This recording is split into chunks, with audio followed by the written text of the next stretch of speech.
दोस्तों, आज मैं घूमने जा रहा हूँ। देख रहे हो, मैं नया कपड़ा पहना हूँ और बनियान भी पहना हूँ। अब मैं जूता और मोजा भी पहनूंगा। जूता तो मैंने पहन लिया है, अब मैं मोजा पहनता हूँ।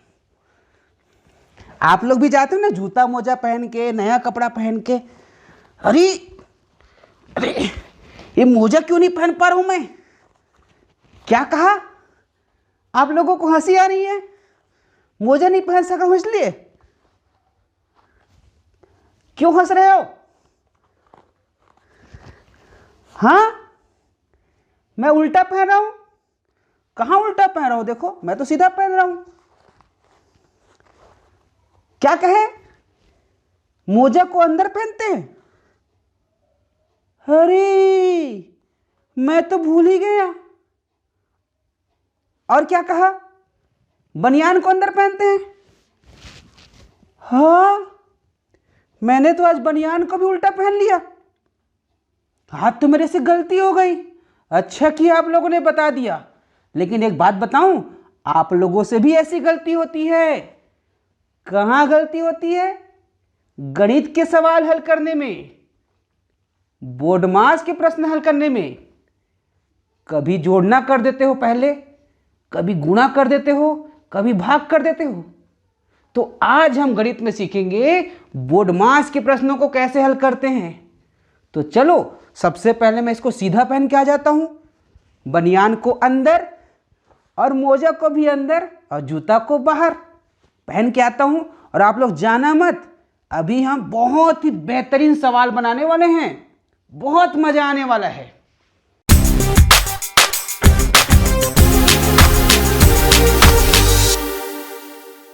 तो चलो दोस्तों, मैंने अब सही तरीके से कपड़ा पहन लिया।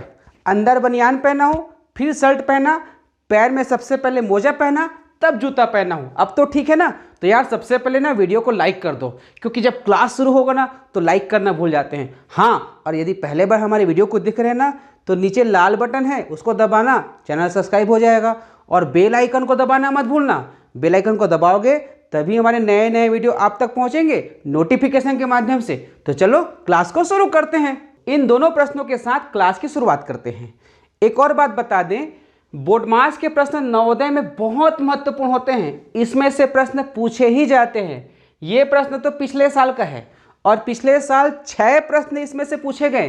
बोर्डमास के 6 प्रश्न पूछे गए हैं और वो 6 प्रश्न कौन कौन से अगले वीडियो में बताएंगे। लेकिन इस वीडियो में हम समझेंगे कि इस प्रकार के प्रश्नों को हम कैसे हल कर सकते हैं।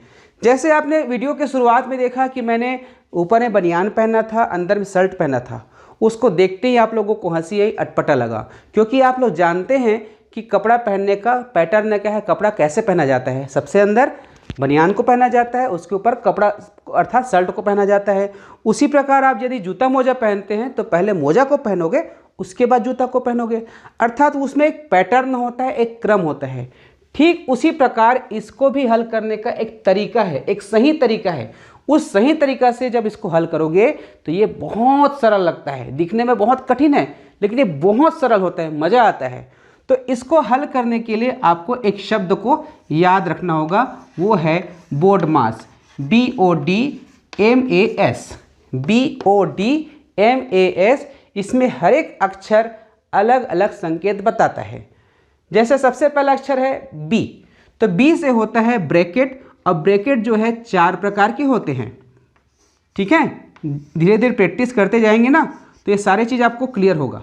ये 4 प्रकार के ब्रैकेट अर्थात कोष्टक होते हैं। इसके भीतर जो भी संक्रियाएं हैं, चाहे जोड़ना है, गुणा है, घटाना है, भाग है, उसको आपको सबसे पहले हल करना है, क्योंकि सबसे पहले इसका नाम है। उसके बाद ओ से होता है आप और हिंदी में रहता है का। ठीक है, जैसे यहाँ पर देखिए का है ना। ये जो का है ये पूरे के मान के लिए पूछा गया है, लेकिन यहाँ पर देखिए का बीच में आए हैं, तो का अर्थ होता है गुणा। और ब्रैकेट के बाद का वाले संख्याओं को, का जिससे जुड़ा हुआ है, इन दोनों के बीच में का जुड़ा हुआ है, तो इसको हल करना होगा। ठीक है, याद रखना। डी से होता है डिवीजन अर्थात भाग का चिन्ह। तो जो संख्याएं भाग के साथ जुड़ा हुआ है, जैसे यहाँ पर देखिए ये भाग का चिन्ह है, ये दोनों जुड़ा हुआ है, तो उसको सबसे पहले करना है। किसके बाद? ऑफ के बाद किसी किसी प्रश्न में ऑफ अर्थात का दिया रहता है, किसी में नहीं दिया रहता है। जब आप डिवीजन को कर लेते हैं उसके बाद आता है एम से अर्थात मल्टीप्लिकेशन अर्थात गुणा। तो भाग के बाद आपको गुणा के प्रश्नों को हल करना है। ए अर्थात एडिशन, एडिशन अर्थात जोड़ना, तो गुणा के बाद आपको जोड़ना वाले प्रश्नों को हल करना है। और सबसे अंतिम में सब्सक्रिप्शन अर्थात घटाना वाले प्रश्नों को हल करना है। तो इस प्रकार से कोष्टक को हटाना है, फिर का को हल करना है, भाग देना है, गुणा करना है, जोड़ना है और घटाना है। तो आपको इन सब की प्रक्रिया को याद करने के लिए केवल एक शब्द को याद करना है और वह है बोडमास। अब इस नियम के आधार पर, इस क्रम के आधार पर हम इन दोनों प्रश्नों को कैसे हल कर सकते हैं इस वीडियो में हम समझेंगे। लास्ट तक देखना वीडियो, अगर वीडियो को छोड़ते हैं तो आपका बहुत ज़्यादा नुकसान हो सकता है। तो चलिए आगे बढ़ते हैं। इसको सबसे पहले मैं मिटा देता हूं और यहाँ पर मैं छोटा सा लिख देता हूं बोडमास, ताकि आप लोगों को याद रहे। ठीक है, ये बोडमास। अब हम सबसे पहले वाले प्रश्न को हल करते हैं। देखिए क्या है, 15 ऋण 15 भागित 15 गुणा 6। देखो इस प्रकार का जो नियम है ना, आपको व्हाट्सएप में पजल गेम आता है, उसको भी हल करने में बहुत सुविधा होगा। तो यहाँ पर देखिए बोडमास में क्या कहता है, सबसे पहले आपको ब्रैकेट को हटाना है। इसमें ब्रैकेट नहीं है। ब्रैकेट के बाद ऑफ अर्थात का वाले प्रश्नों को हल करना है, यहाँ भी नहीं है। ऑफ के बाद आता है डिवीजन अर्थात भाग का, तो भाग का चिन्ह कहाँ पर है, यहाँ पर है। तो चिन्ह के पहले और चिन्ह के बाद जो संख्या है वो भाग से जुड़ा हुआ है। तो सबसे पहले इन्हें हमको हल करना है। तो इसको ज्यों का त्यों लिखेंगे, 15 ऋण 15 भागित 15 कितना होगा, 1 होगा।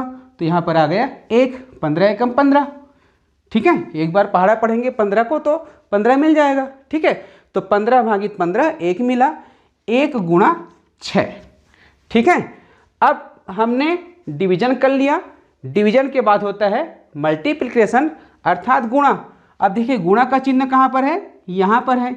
इससे ये है और ये 1 और 6 जुड़ा हुआ है, तो इसे हल करेंगे तो ये हो जाएगा 15 ऋण 6 एकम 6। अब क्या बच गया, घटाना बच गया।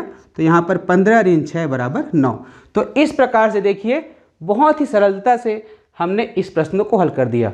अब इसी को आप यदि पैटर्न से नहीं करते अर्थात क्रम से नहीं करते तो क्या कर सकते थे, 15 ऋण 15 बराबर 0 और उसके बाद सबका उत्तर तुम 0 लिख देते। तो ये तो तरीका गलत होता। आपको पहले से यही स्पष्ट होना चाहिए कि ऐसे प्रश्नों में बोडमास के नियम लागू होते हैं। अब हम दूसरे प्रश्न को हल करेंगे, फिर वीडियो को क्लोज करेंगे। और वीडियो को क्लोज करने से पहले आपको प्रैक्टिस के लिए कुछ प्रश्न भी हम देंगे, जिससे आपका अच्छा से प्रैक्टिस हो जाए। अब हम इस प्रश्न को हल करते हैं और इस प्रश्न को ध्यान से देखा जाए तो छोटा कोष्टक, कोष्टक के भीतर 13 सही 1/3 ऋण 12 सही 1/2 कोष्टक बंद भागित 5/6 का 3/8 धन 1 सही 1/3। देखो कितने लंबे प्रश्न हैं, इसको आसानी से हल कर पाएंगे। तो सबसे पहले आपको क्या करना है, ब्रैकेट को हल करना है अर्थात ब्रैकेट के अंदर जो भी संक्रियाएं हैं उसको हल करना है। ब्रैकेट के भीतर क्या है, घटाने का काम है। और देखिए यहाँ पर ये मिश्र भिन्न है, तो यहाँ पर क्या करेंगे हम, 3 का गुणा 13 से, 13 × 39 और 1 40, 40/3। ठीक है, ये भी ब्रैकेट के अंदर है। उसके बाद ऋण 2 12 24, 24 और 1 25, 25/2। ठीक है, अब कोष्टक बंद करेंगे और बाकी को ज्यों का त्यों उतारेंगे। 5/6 का 3/8 धन 1 सही 1/3। ठीक है, अब इसके बाद इसको हल करना है। तो देख रहे हो ये भिन्न का घटाना है, जिसमें हर अलग अलग है। हर अलग अलग होता है तो क्या करते हैं, हर को एक जैसा बनाते हैं। तो एक जैसा बनाने के लिए क्या करेंगे, दोनों का एलसीएम निकालेंगे। इसका एलसीएम अर्थात लघुत्तम समापवर्त क्या निकलेगा, 2 3 ऐसे करेंगे तो 2, देखिए सॉरी क्या निकला, 3 दूनी 6। तो इस प्रकार से इसका लघुत्तम समापवर्त क्या आया है, 6 आया है। तो हमें दोनों के हर को 6 बनाना है। तो ये क्या हो जाएगा, 6 बनाना है 3 को, तो 3 हुआ डबल 6। तो जब 3 डबल हो रहा है तो 40 भी क्या हो जाएगा, डबल हो जाएगा। तो हो जाएगा 80/6 ऋण। अब इस 2 को हमको 6 बनाना है। कितना गुना बड़ा हुआ, 3 गुना बड़ा हुआ। तो 25 तिया 75 हुआ। देखो आप लोगों को लगातार प्रैक्टिस करना है। प्रैक्टिस करोगे ना तभी बहुत अच्छा हो जाएगा। यदि प्रैक्टिस नहीं करोगे तो दिक्कत हो जाएगा। अभी 4 महीने का समय बचा है, 4 महीने बहुत कम है, आपको लगातार प्रैक्टिस करने हैं। यहाँ पर भागित का चिन्ह 5/6 का 3/8 धन 1 सही 1/3। ठीक है। अब इसको हम घटाएंगे तो देखो अब दोनों का हर एक जैसा हो गया। तो यहाँ हो जाएगा 6 एक बार लिखेंगे और 80 में से 75 कम करेंगे, बच जाएगा 5। अब यहाँ पर देखिए कोष्टक के अंदर कितनी संख्या मिली, केवल एक संख्या जो भिन्न संख्या है। पहले कोष्टक के अंदर 2 भिन्न थे, अब कोष्टक के अंदर 1 भिन्न है। तो अब क्या करेंगे, हम कोष्टक को हटा देंगे। ठीक है, जब एक संख्या बचती है तो वहाँ से हम कोष्टक को हटा देते हैं। ये हो जाएगा भागित 5/6। अब कोष्टक के अंदर वाले जो प्रश्न थे उसको आपने हल कर दिया, ब्रैकेट को हल कर दिया। तो ब्रैकेट के बाद क्या आता है, ऑफ अर्थात का। तो यहाँ पर देखिए का वाले प्रश्न हैं, तो का अर्थ क्या होता है, गुणा। तो का अर्थात अब का के जगह हमने लिख दिया गुणा। तो ये हो जाएगा 3/8। ठीक है। अब ये धन 1 सही 1/3। ठीक। अब उसके बाद देखिए इसको हमें सबसे पहले हल करना है क्योंकि ये का से जुड़ा हुआ है। यहाँ पे कंफ्यूज मत होना, सर तो भाग पहले बताए हैं फिर गुणा बताए हैं। तो ये गुणा कौन सा गुणा है, का गुणा है।